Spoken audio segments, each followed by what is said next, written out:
Yo siempre creí que el Señor Jesús nos había creado un problema cuando nos dejó la parábola del rico y Lázaro. Y le explicaba yo el estado de los muertos a los hermanos y me decían, sí, pero es que Jesús dijo que los muertos hablan. Y cuando yo veía pasar la parábola, yo solo hacía así. No, yo no la quiero ver, no la quiero ver. Pero este año dije, voy a estudiarla. El principio de Martín Lutero es: la Biblia se explica a sí misma, sola escritura. La Biblia tiene su propia explicación. El gran problema es que normalmente cuando leemos la parábola del rico y Lázaro ya la leemos con un prejuicio, ¿cierto? Que hay dos muertos hablando. Pues los tipos no están muertos, están vivos. En segundo lugar, la parábola no tiene como objetivo hablarnos del estado de los muertos, tiene otro objetivo. Y creo que encontrarle el sentido no solamente es por la explicación, porque quisiera que viéramos que cuando usted se fija en el detalle de la palabra, usted encuentra mucho significado a lo que la Biblia quiere decir. Pero también Jesús da esta parábola por un problema que tenía un grupo específico llamado fariseos, que quizás también lo podamos tener nosotros. Yo creo que la explicación de la parábola pretende que no nos pase a nosotros como le pasó a los fariseos. ¿Dónde empieza la parábola? Lo primero que tenemos que hacer, bueno, ustedes están en Lucas capítulo número 16, versículo número 19, por favor, Lucas 16, 19. Lo primero que tenemos que buscar es el objetivo.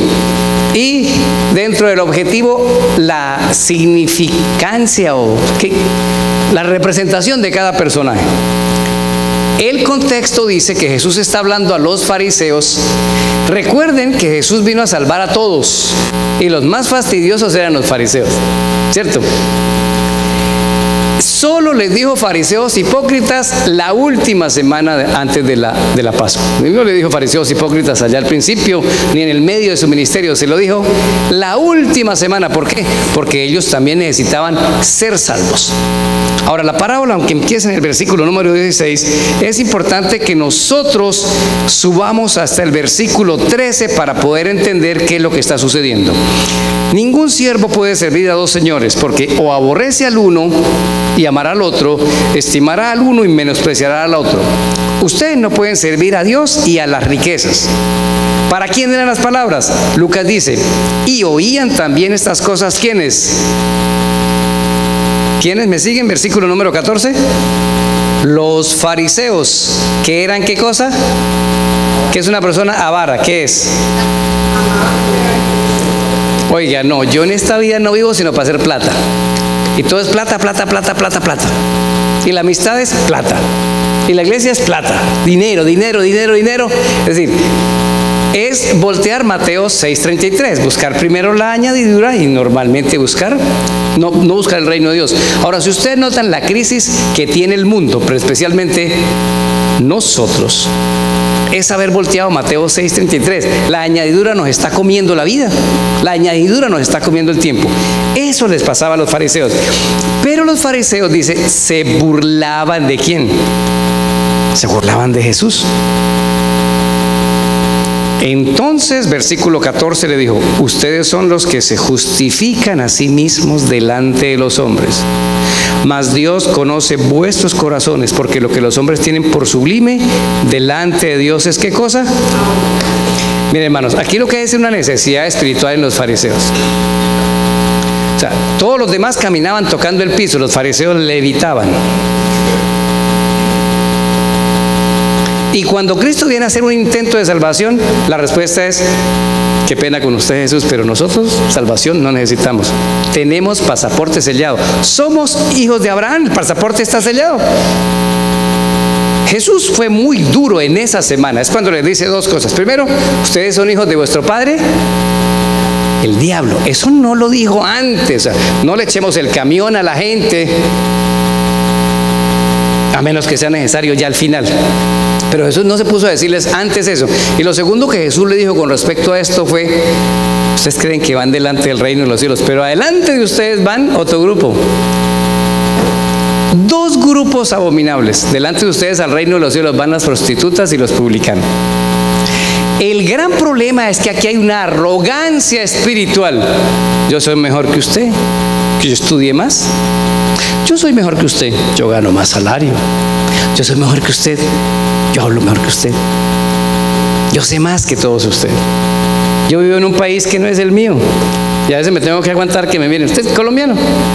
Hola, Colombia. Y me molestan. Ya no me molesta que me digan, ¿no tiene por ahí harina de aquella? Preguntándome por coca todo el tiempo. ¿Qué tengo que hacer? Pues mantener la boca cerrada, porque ¿qué más voy a hacer? No me voy a poner a pelear con nadie. Jesús está advirtiendo en una parábola que el orgullo y la arrogancia espiritual nos va a dejar fuera del cielo. Es en primer lugar. Y en segundo lugar, que no podemos equivocar el orden de prioridades en la vida. Primero buscamos a Dios y luego buscamos la añadidura. Es más, ni hay que buscar la añadidura. La añadidura nos busca a nosotros, viene a nosotros. Ahora, en aras de hacer claro este concepto, Jesús dice la parábola del rico y Lázaro. ¿Sí notan que la parábola no tiene nada que ver con el estado de los muertos? Al final la parábola corrige un error de los fariseos, la inmortalidad del alma. Los fariseos sí creían en la inmortalidad del alma, como los saduceos creían en que no había resurrección, como los herodianos, que eran judíos que decían, para arreglar este problema hay que ser cristiano y político. Esos eran los herodianos. Entonces eran los que mezclaban política con cristianismo. Hay que meternos a la política para solucionar el problema, y eso terminó enredando la vida de los judíos. Ahora vayamos a la parábola. ¿Estamos claros hasta aquí con el objetivo? Por eso es el contexto el que nos dice para dónde va la parábola. Leamos. 19. Había un hombre rico. Ahora, en el versículo 14, ¿a quién llamó ricos, avaros y opulentos?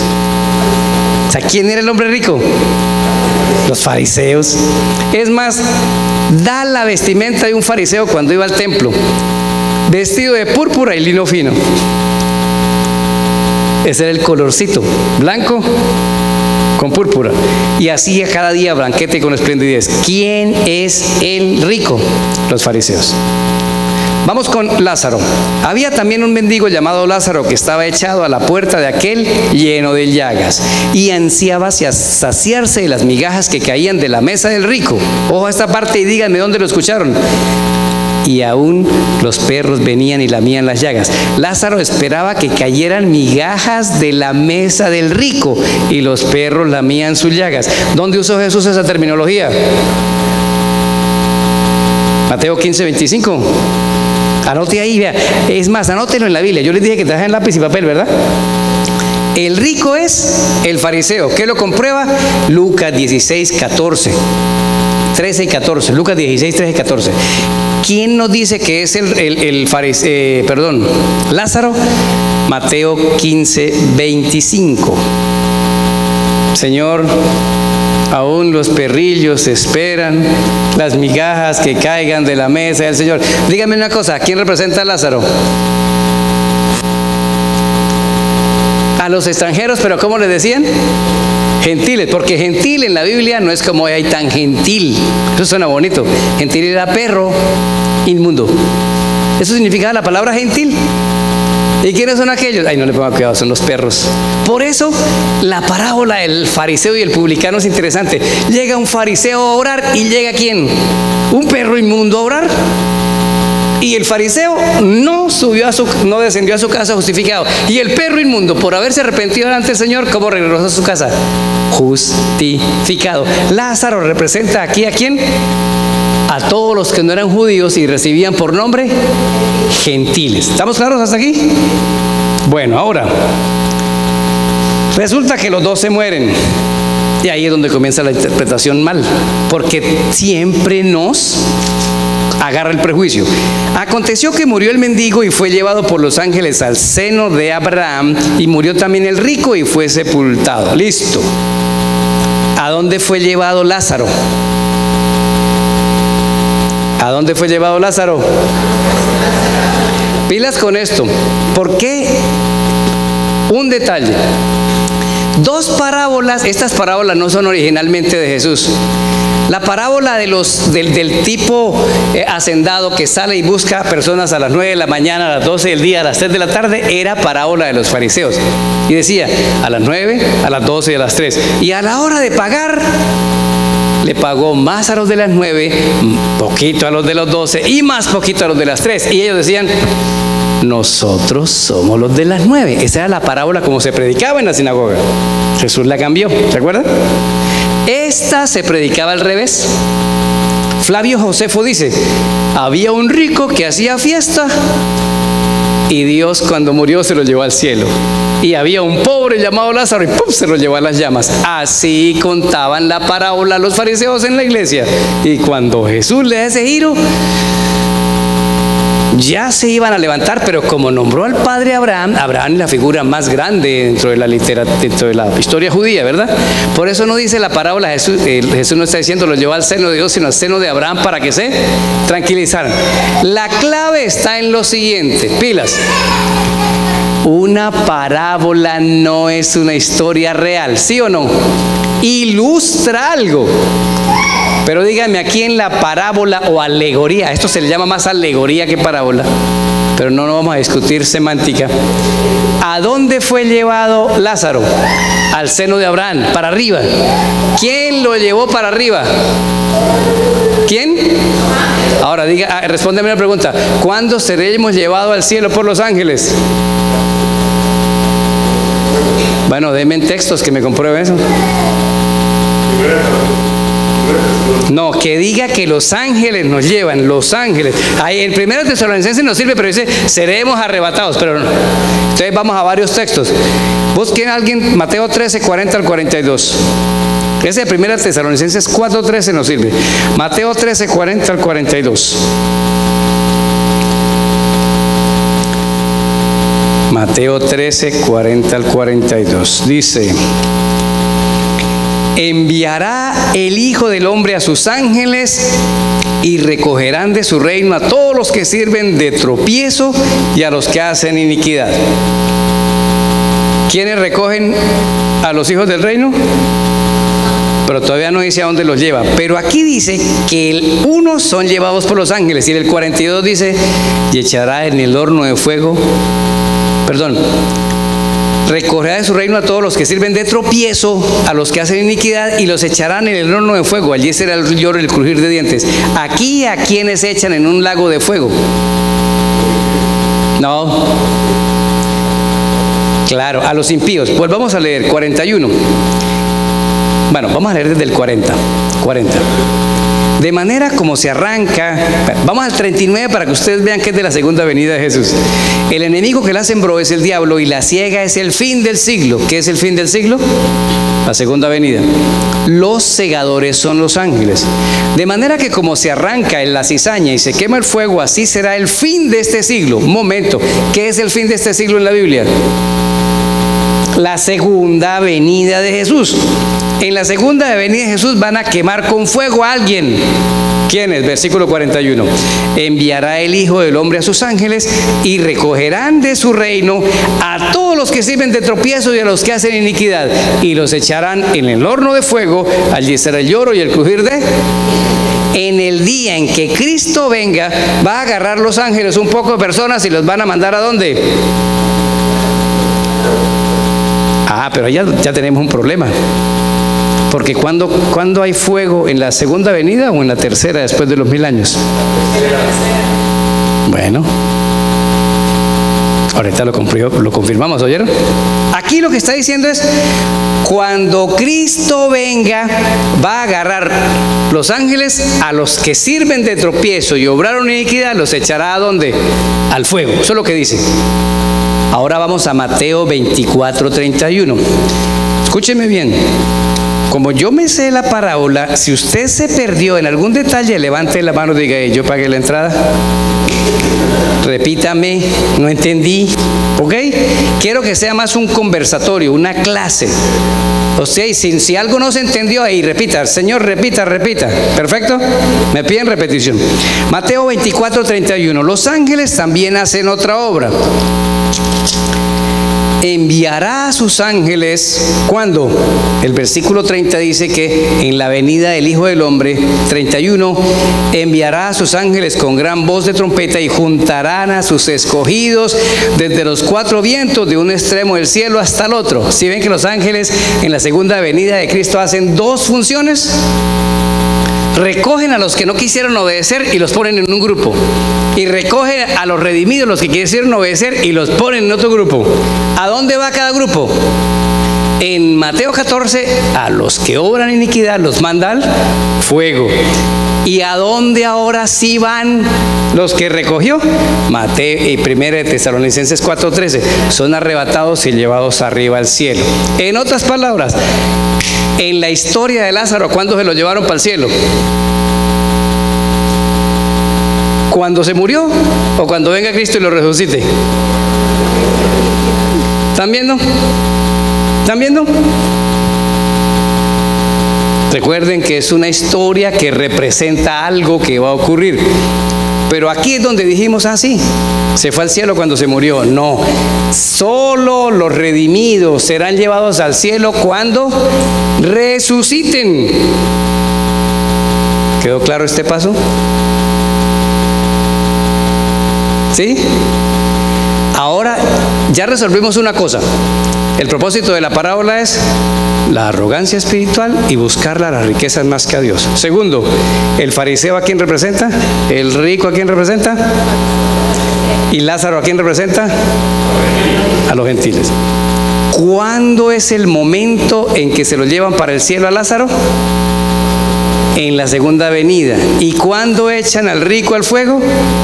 En la segunda venida. Tranquilos que ahorita vamos a ver cuál es el fuego de la segunda venida. ¿Estamos claros? Bueno, ahora vayamos al fuego. ¿Listo? Versículo número 23.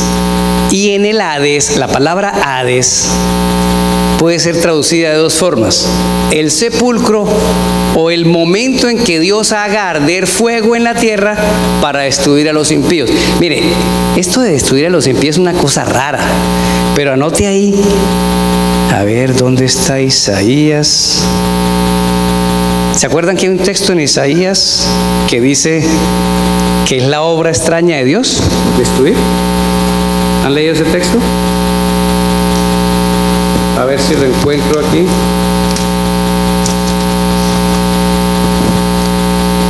Ya sé dónde está. Permítanme, busco mis apuntes.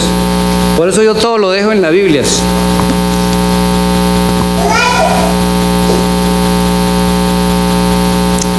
Isaías 28:21. Sí, perdón. ¿Perdón? Eso es lo que vamos a mirar ahora en Isaías 28:21. Esa es una pregunta muy buena. Si Dios es creador, ¿por qué Dios destruye, verdad? Isaías 28:21. Isaías 28:21.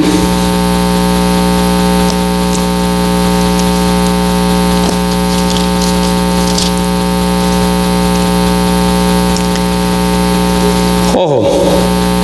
Porque Jehová se levantará como en el monte Perasim, como en el valle de Gabaón. Se enojará para hacer su obra extraña. Recuerden que en la Biblia no hay palabras que nos ayuden a entender algunos actos de Dios. Por eso pusieron actos humanos que lo confunden a uno. ¿Dios se enoja? Oh, ¿se pone bravo así como nosotros? Es una manera de que Él tiene que actuar porque es el extremo, lo último, y se puso aquí, se enoja. ¿Pero qué va a hacer? Dice, a ese enojo, a esa destrucción, dice, para hacer su obra, su extraña obra, para hacer su operación, su extraña ¿qué? Es extraño para Dios destruir, porque esa no es su naturaleza. Dios construye, Dios es amor. Pero pónganle cuidado, estamos entrando al cielo, ¿cierto? Entonces llega el ebrio con la botella. Buena, señor. Sí, yo quiero entrar al cielo, pero aquí no va a haber cervecita. Ay, no, señor. Llega el chismoso. A mí me encanta hablar de la gente, señor. ¿Puedo entrar al cielo? No puede entrar, no va a haber chismoso. Y el ladrón llega, señor, necesito entrar aquí. No, aquí no pueden haber ladrones porque nadie va a robar. Entonces el ladrón, el mujeriego, la que sale con la, ¿cómo se le dice? Si al hombre se le dice mujeriego, ¿cómo se le dice a las mujeres? ¿Hombreriegas? Esos que van a entrar al cielo, si entraran al cielo dirían: qué aburrido, no hay cerveza, no puedo robar. Entonces Dios, por amor a ellos, los tiene que destruir. Pero por amor a los que están en el cielo también, para que no sigan contaminando el cielo. Esa destrucción es lo que se llama la obra extraña de Dios. Dios no destruye hoy, pero va a llegar el día. Hoy es el abogado, nos da todos el chance de salvación. Pero cuando llegue el día, va a decir: los tengo que destruir por amor a ustedes y por amor a mi salvador. ¿Sí, hermano?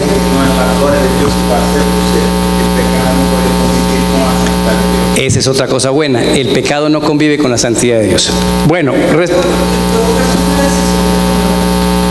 sí, claro, eso va a ser un resultado mío, no que Dios arbitrariamente lo vaya a hacer. Vamos.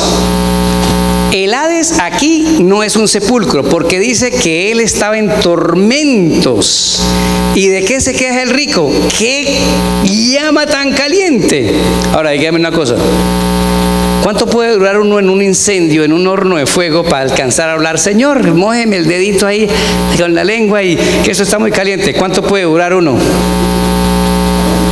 Nada. Pero lo que estás tratando de mostrarnos, un evento. ¿Qué es lo que hace aquí el rico? Recuerden que este momento es en la segunda venida de Jesús. Eso ya lo aclaramos, ¿verdad? Ahora alguien me dijo: en la segunda venida de Jesús no hay fuego. Sí hay fuego. Vayan a Apocalipsis. Vamos al libro de Apocalipsis.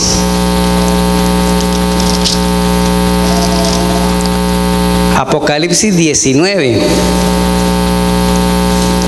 Apocalipsis 19 es la segunda venida de Jesús. ¿Cómo sabemos que es la segunda venida de Jesús? Porque en el 11 dice: vi el cielo abierto, un caballo blanco, el que lo montaba fiel y verdadero, sus ojos llama de fuego, y estaba vestido de una ropa. Es la segunda venida de Jesús, ¿sí o no? ¿Qué pasa al final de la segunda venida? 19. Apocalipsis 19. Vi a la bestia y a los reyes de la tierra y a sus ejércitos reunidos para pelear contra el que montaba el caballo blanco y su ejército. Cristo no va a venir en caballos, es otra representación, ¿ok? De que viene victorioso. La bestia fue apresada y con ella el falso profeta. 20. Que había hecho delante de ella señales con los cuales había engañado a los que recibieron la marca de la bestia y habían adorado su imagen. Estos dos, ¿quién? Estos dos, ¿quiénes son? La bestia y el falso profeta fueron lanzados dentro de un lago de fuego con azufre. Los demás fueron muertos. ¿Con qué? Con la espada que sale de su boca. Es decir, que en la segunda venida de Jesús va a haber dos tipos de muertes. Unos en un lago de fuego, que son solo la bestia y el falso profeta. ¿Qué es la bestia?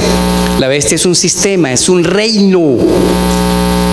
No es una persona, es un reino. ¿Y qué es el falso profeta? Todos los que hayan predicado el evangelio a medias. Esos que promovieron todo eso, en la segunda venida de Jesús son lanzados al horno de fuego. Los demás mueren con el resplandor de la gloria del Señor. Ahora vayamos a la tercera venida de Jesús 1000 años después. Apocalipsis 20, 10.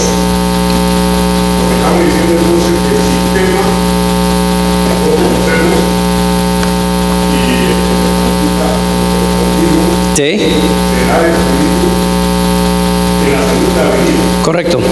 Pero todos serán destruidos, pero estos dos con fuego. Porque son responsables de la pérdida de mucha gente inocente que engañaron. Con fuego. Ahora, ¿a quién no echaron aquí de la triple alianza? Está la bestia, el falso profeta, ¿y quién falta ahí? A el dragón. ¿Cuándo lo echan a él? 20:10. El diablo que los engañaba fue lanzado en el lago de fuego y azufre, donde estaban la bestia y el falso profeta. ¿Estamos? ¿Hay lago de fuego en la segunda venida de Jesús? Sí. ¿Para quién? Para todos el sistema que engañaron a la gente. Bueno, entonces repasemos porque esto es una clase de 3 horas en 40 minutos. El propósito de la parábola es, ¿cuál es? la arrogancia espiritual y el dedicarnos a las riquezas y no a buscar al Señor. Hay dos personajes, un rico que representa ¿a quién? Fariseos, y un Lázaro que representa a los... ¿Cuándo es que ocurre el diálogo ficticio que no se va a poder dar? Pero este diálogo en la parábola, ¿en qué momento de la historia ocurre? Cuando Cristo está viniendo, porque a Lázaro ya lo ha resucitado y está en el cielo. Entonces los de abajo dirán, ay Señor, agüita aquí. Ahí no alcanza a darle agüita. Lo claro es que el Señor le dice, ya es tarde, los de aquí no pueden pasar para allá, ni los de allá pueden pasar para acá.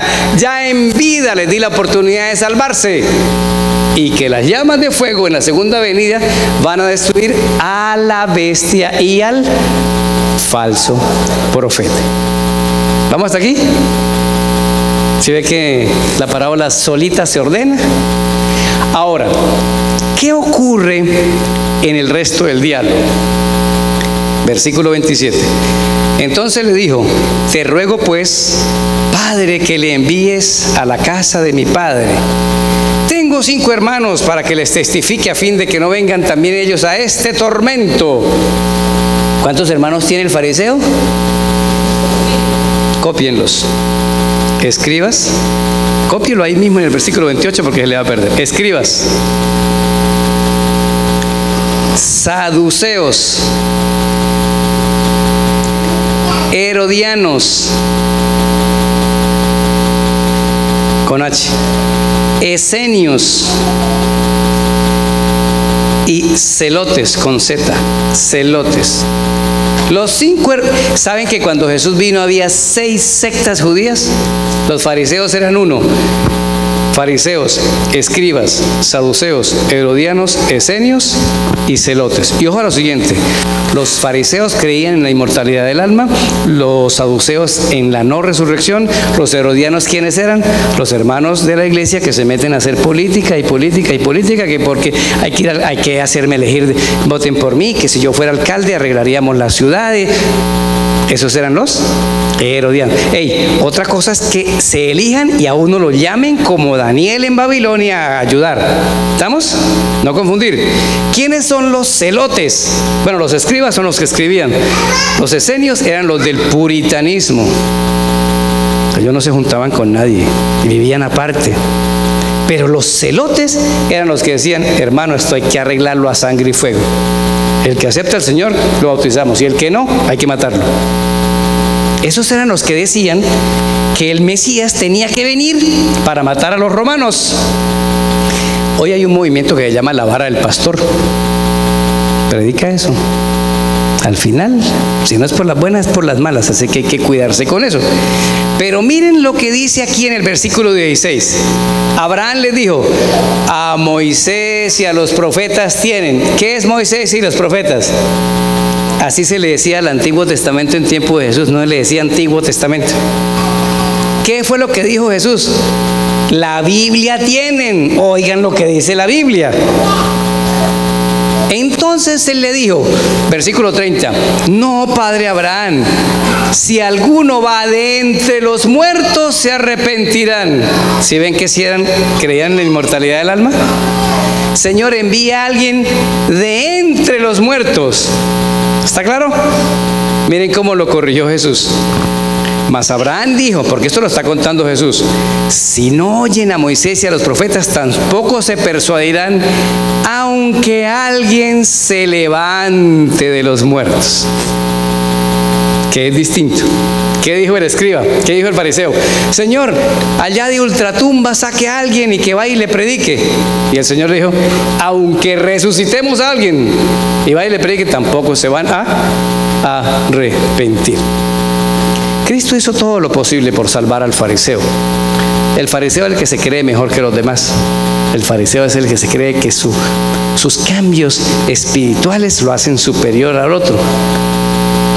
Yo ya no como esto. Yo ya hago esto. Yo ya la falda está un poquito más abajo. Yo ya no hago esto. Yo ya no hago esto. Ay, usted lo hace, usted lo hace, usted lo hace. ¿Eso cómo se llama? Fariseísmo. ¿Los cambios tienen que hacerse? Sí. Los cambios tienen que hacerse. Cuando Cristo lo encuentra a uno en la vida, eso lo impacta en el corazón. Y el que grita dice: Espíritu Santo, ayúdeme a gritar después de haber pensado. Y ya uno grita diferente, grita en voz baja. Señor, ayúdeme a reaccionar de manera diferente. Pero todos esos cambios nunca lo hacen superior a otra persona. Es humilde. Este año lo nombraron de anciano y el otro año lo nombran de diácono. ¿Y qué dice él?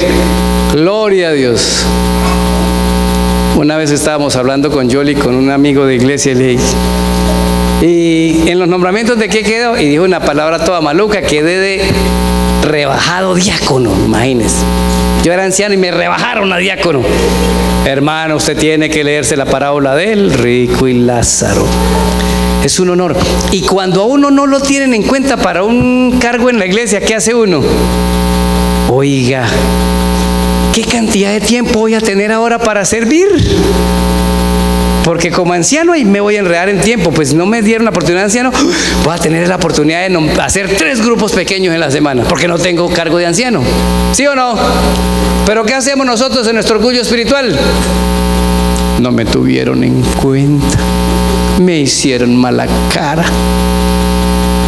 Para eso es esta parábola, para que tengamos la humildad del que ha aceptado a Cristo. Y segundo, que las riquezas no nos atrapen. Les voy a contar un testimonio y aquí está Yoli de testigo. Ustedes saben que yo tengo un trabajo en la calle y soy pastor de 2 iglesias, ¿verdad? O sea, yo soy un pastor voluntario hace 5 años. Entonces el salario de lo que yo vivo depende de lo que yo hago con las empresas. Los meses más malos del año son diciembre y enero para mí. Así que la doña tiene que ayudarme a guardar la plata de diciembre, de ir a Colombia, y cuando llegamos tiene que estar en la cuenta la plata de enero. Y Dios hace el milagro. El día viernes yo tenía que cobrar un cheque. Estos bandidos de las empresas pagan solo los viernes, pero ¿sabe cuándo me pusieron la fecha de pago? Sábado 16. Así que si no es el 16, usted se va el 17 de vacaciones, así que el 23 a cobrar cheque. No lo cobra nadie, así que lo cobra hasta enero. Ya había que pagar unas cuentas. Oré con mi contraseña y me fui a hacer fila y la metí. ¿Será que este cheque está? Y la señora Daniela Herrera: sí, se lo tengo listo. Amén, bendito sea Dios. Y tengo una compañera de trabajo y la llamé: fulana, córrale porque los cheques sí salieron y van a atender hasta las 11. Ya llegó ella y su cheque no está, se tiene que esperar hasta el 22. Primer milagro. El Señor sabía que yo necesitaba esa plata ayer. Y me senté, deposité, cheque. Y el sábado por la mañana me estaba bañando para ir a predicar la iglesia y me pasó un frío de aquí a la punta de los pies. Yo no separé el cheque del diezmo y le da la ofrenda. Y la tentación es: lo doy al regresar. Eso se llama retención de diezmos. ¿Y eso cómo se llama? Robar. O sea, eso es para mí, eso no es para ustedes. Yo soy un ladrón si retengo el diezmo y no lo doy de una. Pero para ayudarme se lo dije rápido a ella. ¿Por qué? Porque si me lo tengo yo solo, peco solo. Pequemos los dos, pues. Mira, no saqué el cheque del diezmo, y si sacamos el cheque del diezmo y la ofrenda, ya no va a alcanzar completo para enero. Y me sale la tractomula, la gandola, el doble troque.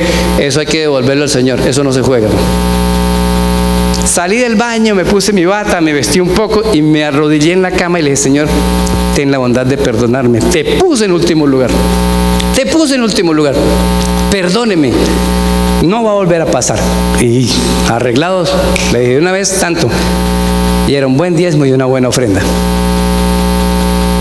Hermanos, o amamos las riquezas o amamos al Señor. Les reto, pregunten: ¿me están haciendo falta 5,000 dividido en 2,800? Rápido. Alguien que me divida 5,000 entre 2,800 para pasarlo a dólares, para que ustedes me entiendan. ¿Cuánto? Rápido, calculadora. No puede dar 1.8. 5,000 dividido en 2,800.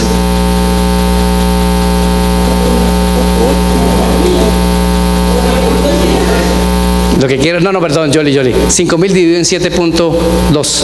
5.000 dividido entre 7.2. $700 me están haciendo falta para el próximo mes. $700 me quedaron haciendo falta.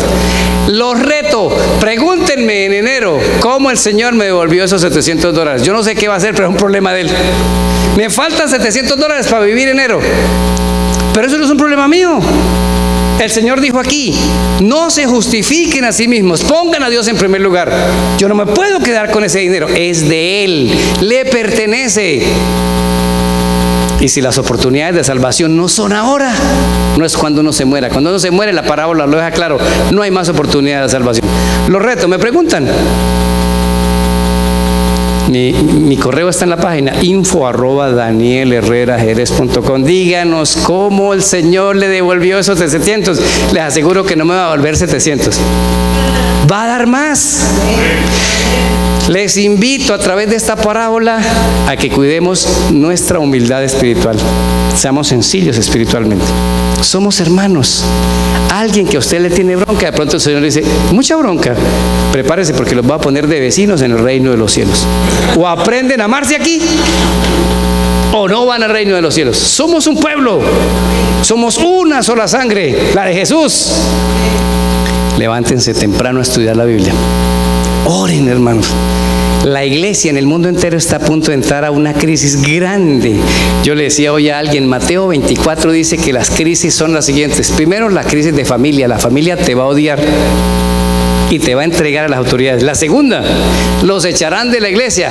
La tercera, de afuera. ¿Cuál estamos esperando nosotros? La de afuera. Pero nos va a sorprender la de aquí. Pero todo aquel que, según el libro de Hebreos capítulo 12, puesto los ojos en Jesús, el autor y consumador de la fe. Esta parábola está para recordarnos que debemos ir con humildad a los pies de Cristo, que no nos justifiquemos a sí mismos. No es que si yo no presento ese examen en sábado, yo pierdo la materia. Si yo no doy esta cosa en sábado, pierdo el trabajo. La tarjeta de crédito me está ahogando, hermano. Yo tenía que pagar la tarjeta de crédito y el diezmo después. No os justifiquéis a vosotros mismos, dice el Señor.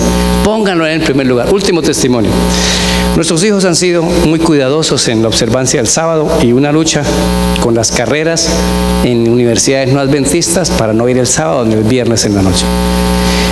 Y nuestro hijo menor va en la mitad de la carrera, le han salido clases en sábado, pero lo ha arreglado y ha sido fácil, gracias a Dios. Pero el mayor nos dio un testimonio interesante este año. Él terminó, no hizo tesis, sino que hizo 2 años más para un posgrado o una maestría. Y me dijo: me gradúo. Evitó ir 4 semestres, eran 8 y 4 semestres, les tocó clase los viernes en la noche. Siempre se hizo amigo del profesor. Profesor, yo no puedo venir los viernes en la noche. ¿Por qué? Los alumnos dicen: tengo un problema con el sábado. No, tengo una bendición con el sábado. Yo soy adventista y guardo el sábado. ¿Y cómo es esa cosa? ¿Cómo así? Digo, usted verá, esto es la universidad virtual, si quiere la toma, y pasó las materias. Pero resulta que le dicen: su grado es el sábado X a las 4 de la tarde. 4, 5, 6, 2 horitas de sábado. Pues que vayamos al grado. Y le digo al muchacho: entonces, ¿qué vamos a hacer con el grado? ¿Cómo que vamos a hacer 8 semestres sin violar el sábado y ahora por un diploma que me lo den por ventanilla? Pero yo no voy a esa graduación. Fidelidad. Necesitamos fidelidad. Que el Señor nos bendiga. La Biblia se explica solita, pero eso sí, hay que sentarse sin prisa a leer el texto. Y Lázaro fue llevado por los ángeles al cielo. Y uno sigue corriendo en lugar de parar. Momento, ¿cuándo es que se llevan la gente al cielo los ángeles? Y comienza uno a buscar respuestas en la palabra de Dios. ¿Hay alguna pregunta del tema del sí, hermana?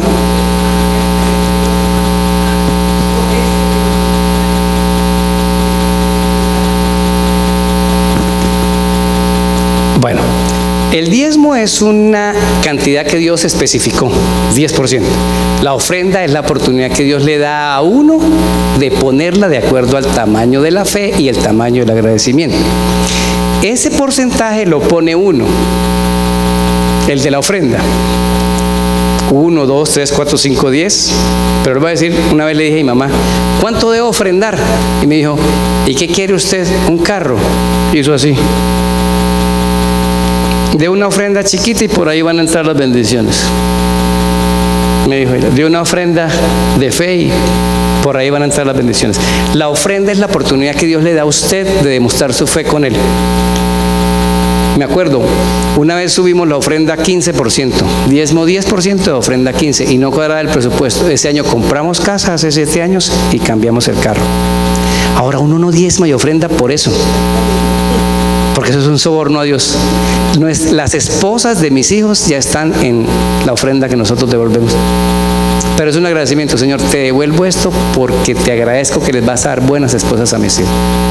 O sea, yo no lo devuelvo porque deme un carrito, Señor. Mire, este año necesito cambiar el carro. El carro que tengo no me sirve para el trabajo misionero. Tengo que cargar sillas, gente, mesas, banner.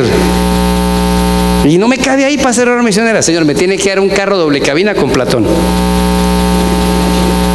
¿No es para eso el papá que uno tiene? No conseguí, no me alcanzó. Ese carro no lo vemos hace 1 año y medio, el que tenemos. ¿Me voy a endeudar? No, ¿para qué? Y segundo, no se pudo, ¿verdad? Bueno, algún propósito tiene. ¿El año entrante? Está bien, el año entrante lo probamos. No se pudo, pero dio muchas otras bendiciones. Mis hijos no se enferman, nunca tengo un problema con ellos. Yoli no me fastidia la vida. Eso ya es una gran bendición. No le demos al Señor porque nos va a dar. Señor, esto es tuyo porque ya me diste. Y la ofrenda la reto de 10 y 10 por fe. Las iglesias tendrían dinero en su tesorería. Dígame una cosa, tienen una gran valla aquí en Panamá. ¿Por aquí hay alguna vía grande cerca? ¿Sí? ¿Cuánto vale una valla grande de esas que son pantalla LED y pasando versículos cada rato y que la gente se para en los semáforos y vea? ¿Por qué no tienen una pantalla de esas aquí cerca? ¿Por qué? ¿Hay plata guardada para eso? ¿Dónde está esa plata? En las ofrendas que uno deja de dar. ¿Y a dónde se van esas ofrendas? Muchas veces se van a alimentar el sistema que nosotros llamamos Babilonia. Comiendo todo el tiempo afuera, gastando todo el tiempo, y le damos el dinero a los de Babilonia. Los de Babilonia no nos devuelven ni un pesito a nosotros, no diezman ni ofrendan, es para su vanagloria. Por fe, propónganse 10 de diezmo y 10 de ofrenda, y si se muere de hambre, reclámele al dueño de los cielos, que nunca dejará a sus hijos quedar avergonzados. Yo tengo que terminar. Óiganme, humildad espiritual y nada de perseguir las riquezas. ¿Perseguir qué cosa? El reino de los cielos. Y esta iglesia será poderosa y se unirán y se amarán, y en lugar de chocarse por algo que le fascina al diablo, atrasemos la iglesia. Haga que el marido se pelee con la esposa, el papá con los hijos, el hermano con el hermano. Cuando una iglesia comienza así, el Señor no puede obrar. El poder va a venir cuando esta iglesia se ame y se una para gloria del Señor. Que el Señor nos bendiga. Hay un himno que se llama Jerusalén, mi amado hogar. ¿Cuántos quisieran estar ya con Cristo en la patria celestial? Pues terminemos cantando este culto, cantando Jerusalén, mi amado hogar, y terminamos con una oración. Muchas gracias por la oportunidad de poderles acompañar.